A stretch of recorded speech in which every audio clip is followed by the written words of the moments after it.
아침 신문 귀로 읽으세요. 김용민의 조간 브리핑. 잭 니클라우스 우산 2종 세트, 신영복 선생님의 함께 맞는 비가 인쇄된 세상에 1,500개밖에 없는 우산을 드립니다. 방사능 제로, 친환경 건강식품 금멸치, 방사능 검사를 통과한 친환경 멸치 500g을 8,000원에 드립니다. 그리고 다른 더 많은 상품을 만나보세요. 국민TV와 함께하는 참 좋은 쇼핑몰 폭스마켓. 문의는 1566-5476. 검색창에 폭스마켓을 입력하세요.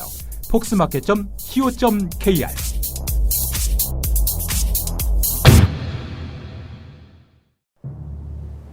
재성이 말 들었지? 사람들은 언젠가 만나게 돼 있어. 그러니까 너무 가슴 아파하지 마.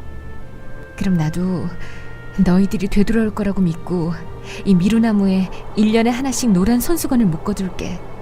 나중에 잊지 말고 꼭 돌아와.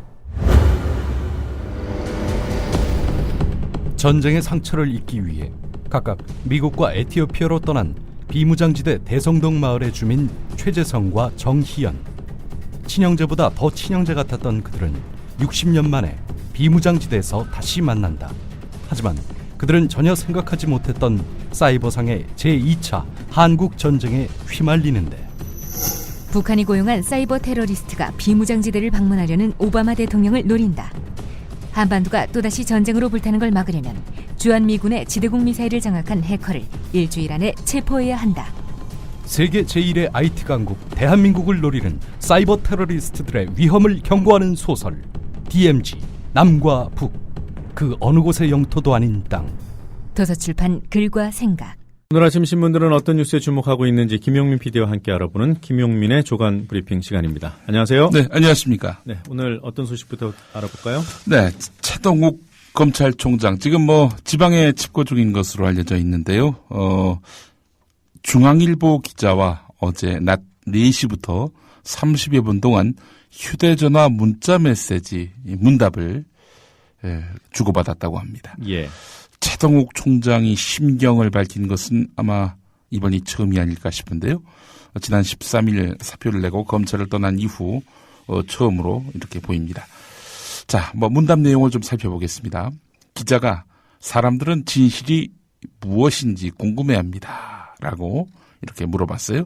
자, 그러자 최동욱 총장 사필 귀정 넉자를 보냈습니다. 예. 모든 일은 반드시 바르게 돌아가기 마련이다. 이런 얘기죠. 사필 귀정. 자, 그러자 기자가 김광수 서울중앙지검 공안 2부장에 대한 감찰 지시를 하셨는데 왜 또 번복하셨습니까? 라고 물어봤어요. 그러자 최동욱 총장 번복이 아니고 나와 연락이 제대로 안 돼서 혼선이 있었던 것 같다. 이렇게 답했습니다. 예. 알 수가 없네요. 이번 사태가 어디로 가는 건지, 감찰에 응하실 건가요? 법무부의 감찰에 응할 것이냐 이렇게 물어봤더니 사의 표명, 감찰 불응은 변할 수 없는 확고한 방침입니다. 네. 이렇게 아예 못을 박았습니다.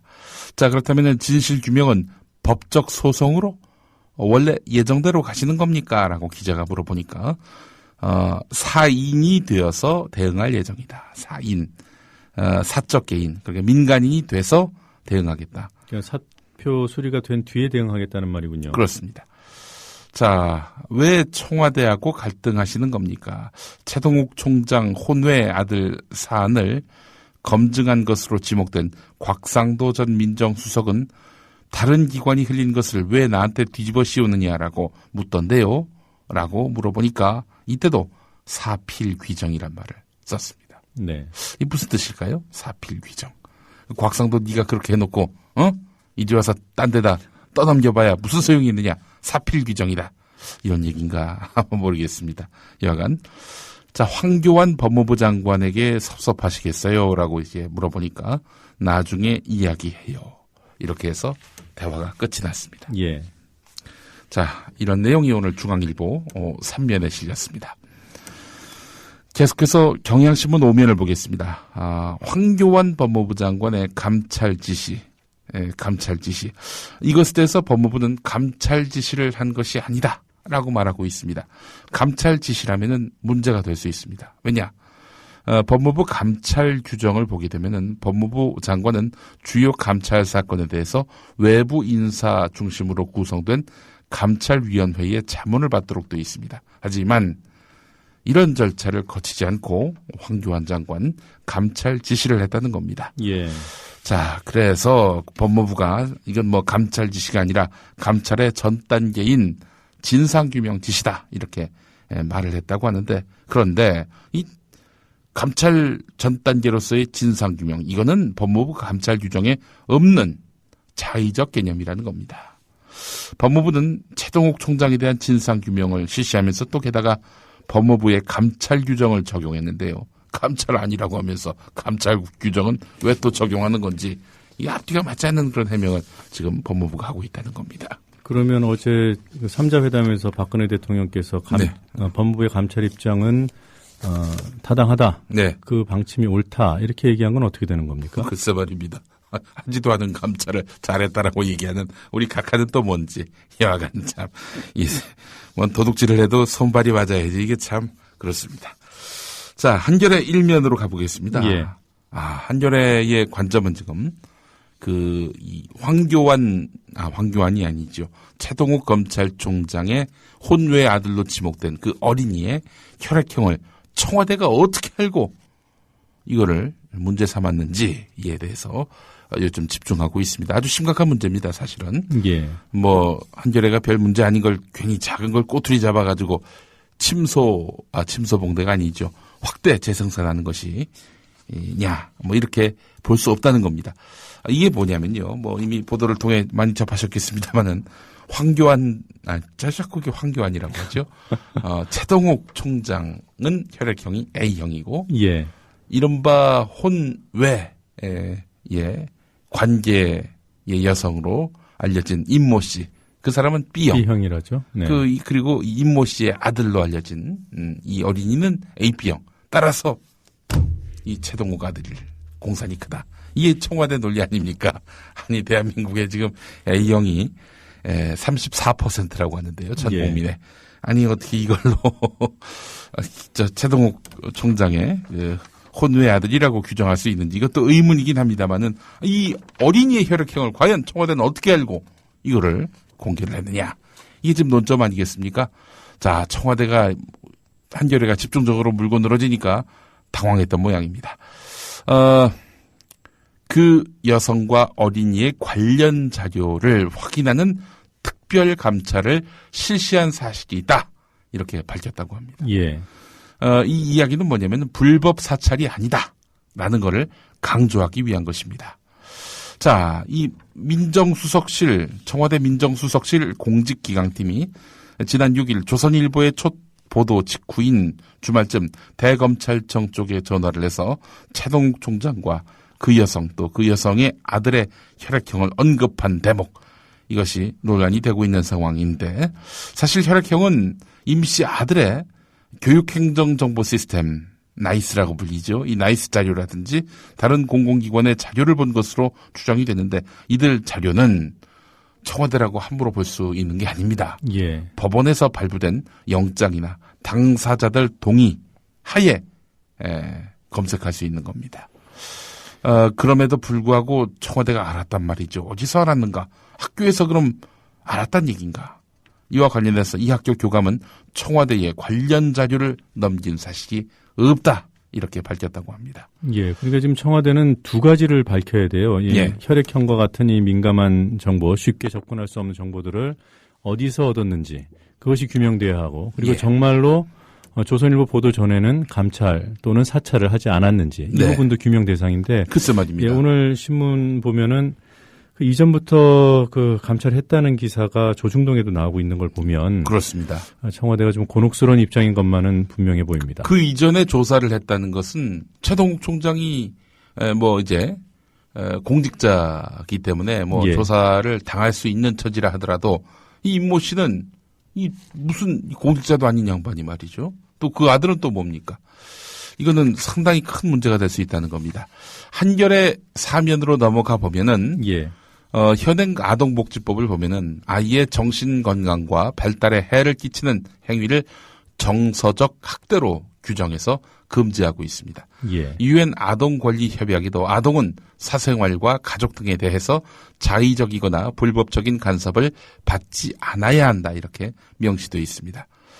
청와대 조치는 따라서 빈약한 아동 인권 인식을 그대로 반영하고 있다는 그런 비판이 성립되는 부분입니다.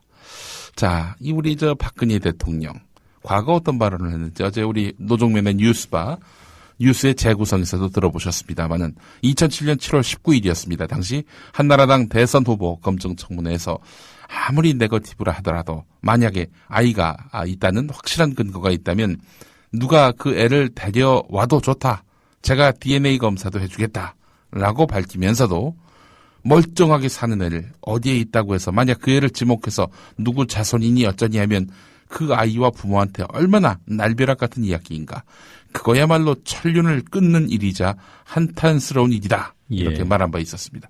아니 본인은 또 그렇게 이야기하면서 똑같은 경우 아닙니까? 남의 경우에 대해서는 또 이렇게 또 다른 잣대를 들이대고 있는 걸로 봐서는 작년에 그 대선 후보 토론회 때 그 뜬금없이 국정원 그 직원 김모 씨의 인권 여성 인권 운운하던 당시에 그 이중잣대를 보는 것 같기도 합니다.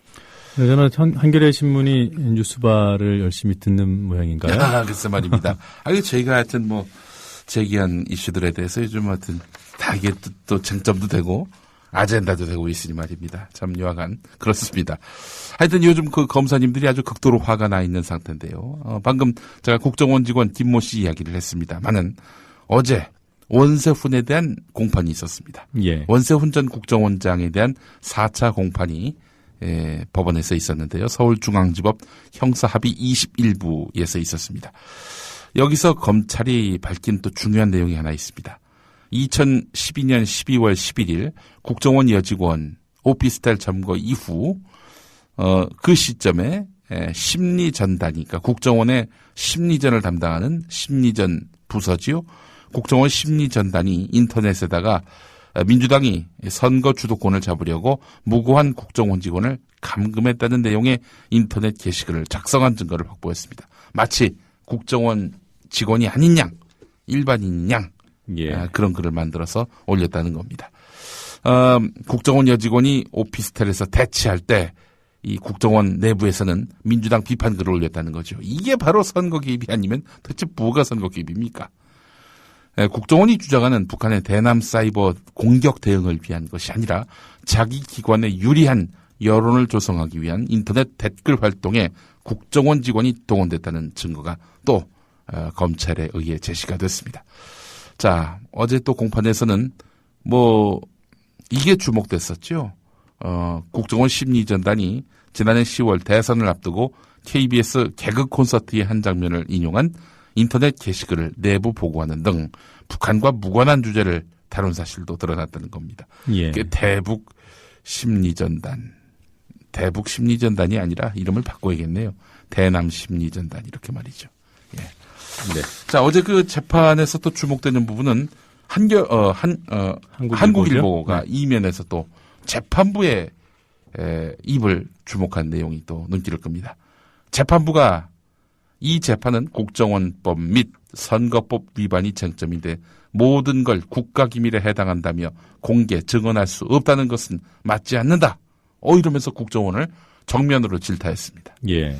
국가기밀과 관계없는 사실에 대해서도 진술하지 않는다면은 증언 신빙성 전체를 부정할 사유로 검토할 것이다. 니들이 기밀과도 상관없는 이야기에 대해서 계속 입 닫고 정보를 제공하지 않는다면은 이들 말 자체를 신뢰할 수가 없어. 이게 이제 재판부의 입장인 것입니다. 예. 그동안 국정원 직제 직무 수행에 관해서는 비공개 신문의 필요성을 인정했는데요. 국가 안전 보장이나 미풍양속을 저해하는 경우를 제외하고는 비공개로 신문에서는 안 된다는 검찰의 주장을 재판부가 받아들인 겁니다. 검찰의 결기도 대단하고 재판부 역시 국정원에 우리는 기밀을 다루는 기관이고 우리를 또 보호해 주셔야 됩니다. 이런 논리에 전혀 수긍하지 않고 있다는 것 봤을 때 이번 재판 결과가 상당히 또 주목됩니다. 예. 뭐 잠깐 좀 딴 얘기 좀 해보겠습니다. 이 동아일보 이면 기사인데 자사 홍보 기사입니다. 자, 종합편성 채널 시청자 만족도 평가 지수를 다뤘습니다. 동아일보에만 실렸습니다. 왜냐? 동아일보만 좋아할 그런 내용들입니다. 채널 A, JTBC, MBN, TV조선 이 4개 종편 채널을 상대로 해서 시청자 만족도 평가 지수를 냈는데 10점 만점에 7.12점으로 채널 A가 1등을 차지했다는 겁니다. 예. 2등은 6.89의 JTBC, 동률의 MBN이 또 공동 2위, 꼴등은 6.75의 TV조선이었습니다. 그런데 이 지금 1, 2, 3, 4등만 볼 게 아니라 주목되는 것은 전체적인 추이입니다. 이 2012년 1분기 개국 직후지요? 예. 이때 7.12를 기록했던 채널 A인데 이번에 7.1입니다. 그 사이에 어떤 일이 있었을까? 7.43까지 올랐다가 7.27로 내려앉았다가 이번에 7.12가 된 겁니다. 계속해서 하향세를 기록하고 있습니다. 지난 2분기라 하면 이제 4월부터 6월인데 4월부터 6월 사이에 채널 A가 아주 말로 없는 급 그런 망발을 입에 담아서 논란이 됐었죠. 대표적으로 5.18 광주 민주화 운동을 갖고 북한에 개입이 있었다. 뭐 이런 말도 나왔었고요. 예.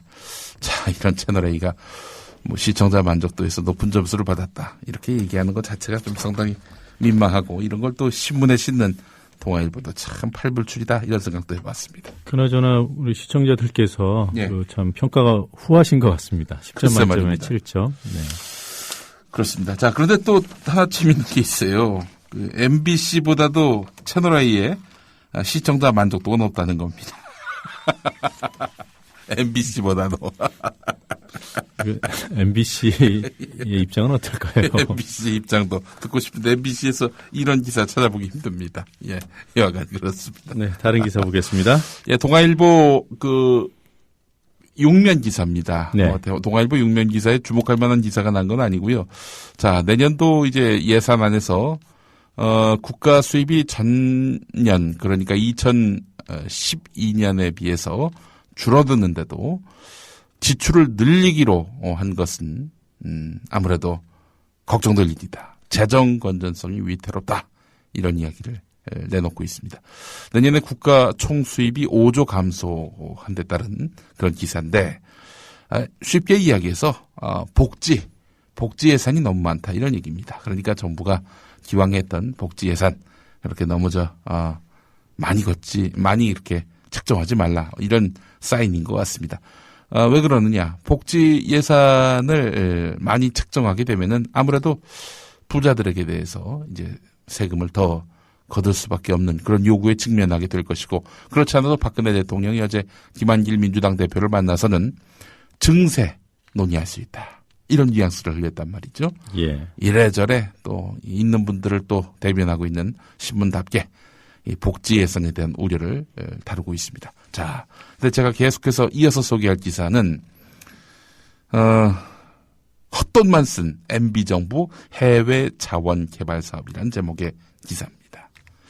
이명박 정부 동안 공기업이 해외 자원 개발 사업을 하면서 투자 기준을 어기거나 타당성 검토를 제대로 하지 않고 무리하게 추진한 결과 수익성이 악화된 것으로 감사 결과 나타났다는 감사원발 기사입니다. 예.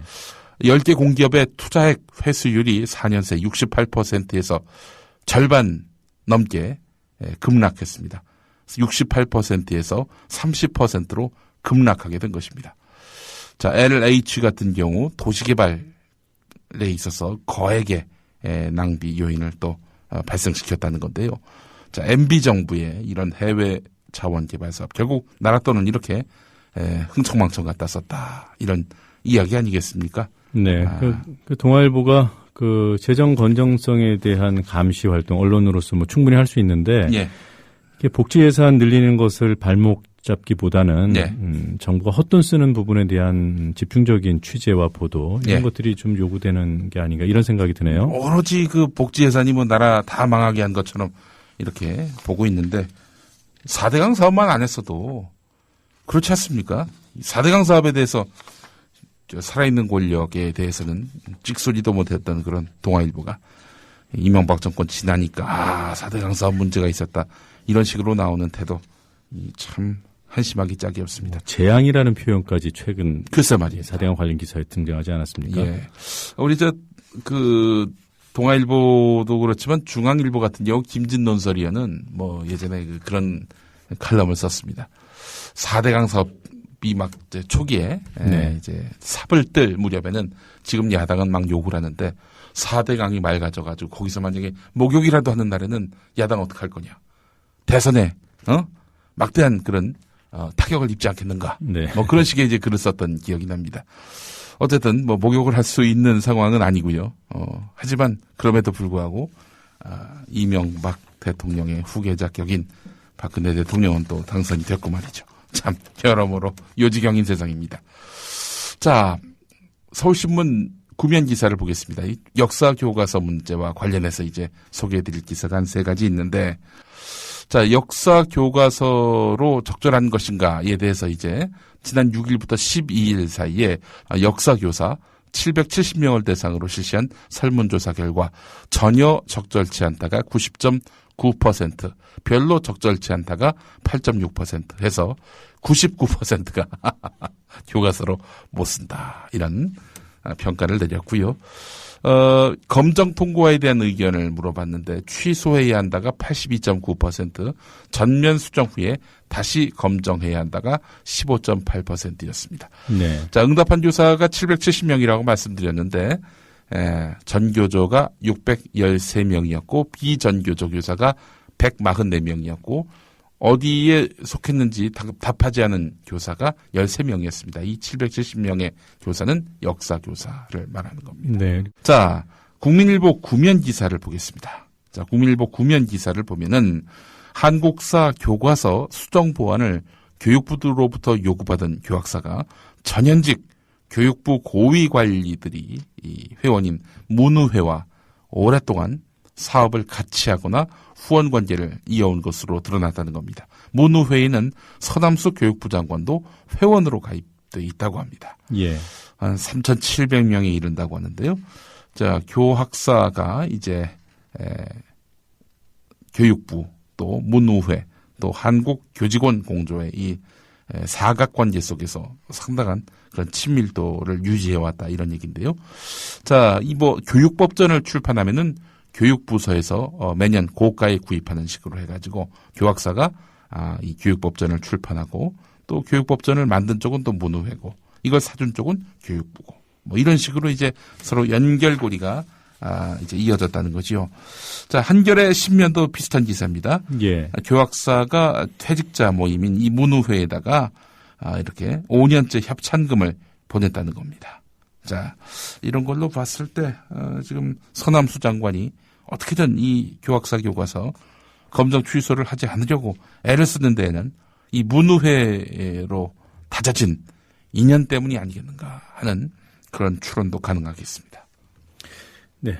뭐 오늘 더 소개해 주실 기사가 있나요? 명절 관련한 기사가 있는데 이거는 예. 제가 내일 저희 특집 방송 때 소개를 하겠습니다. 예. 뭐 이건 내일 소개해도 뭐 무리가 없을 것 같습니다. 자, 오늘 들을 노래 조간 브리핑이 준비한 오늘의 노래는요. 추석을 맞아서 오늘 이제 연휴 귀성길이 이제 시작이 될 텐데 제 고향은 이제 강원도입니다. 시인과 촌장의 내 고향 동해바다 이 음악 골랐습니다. 네, 오늘 잘 들었습니다. 예.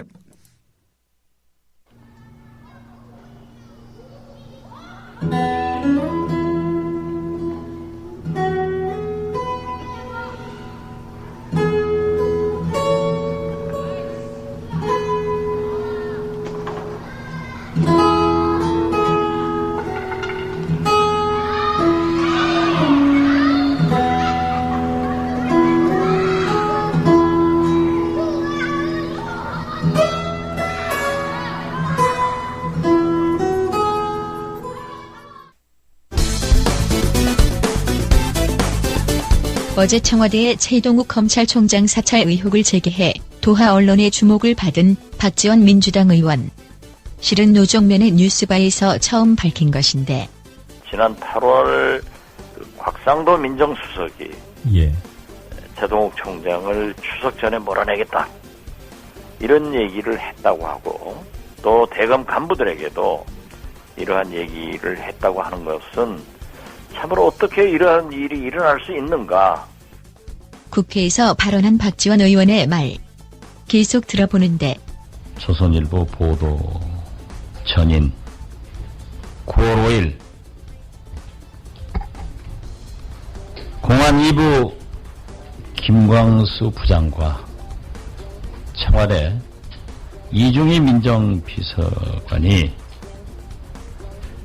전화를 자주 하는 내용들이 대검에서 발각됐습니다. 그래서 대검에서는 감찰을 지시했다고 합니다.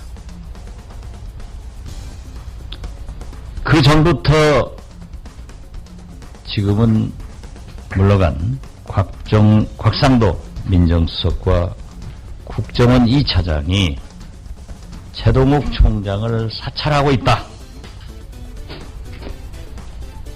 이런 말들이 공공연하게 알려지고 퍼졌습니다. 공기관 인사 개입이 포착돼서 곽상도 민정수석이 해임당하자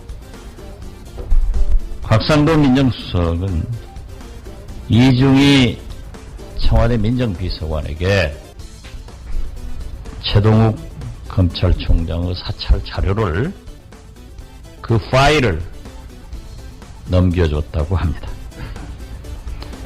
그래서 본격적으로 8월 한 달간 최동욱 검찰총장을 사찰했고 이러한 내용은 이중희 청와대 민정비서관과 김광수 공안 2부자 단 둘만 연락을 하면서 유지가 됐고 심지어 이중희 민정비서관은 김광수 부장에게 최동욱 총장이 곧 날아간다 하는 얘기를 했다고 합니다. 지목당한 당사자들은 청와대는 전혀 사실무근이라며 혼의 아들 의혹 보도 이후 특별감찰에 착수했을 뿐이라고 밝혔고 김광수 부장 역시 허무맹랑한 주장이라고 반박했습니다. 우리가 MB 정부 때 만사 형통이라는 말을 썼습니다. 모든 것은 형님으로 통한다라고 했는데 박근혜 정부에서는 만사 공통이 나왔습니다. 모든 것은 공안으로 통한다. 그래서 우리는 요즘 공안 열차를 타고 유신으로 다시 돌아가고 있지 않는가 하는 생각을 갖습니다.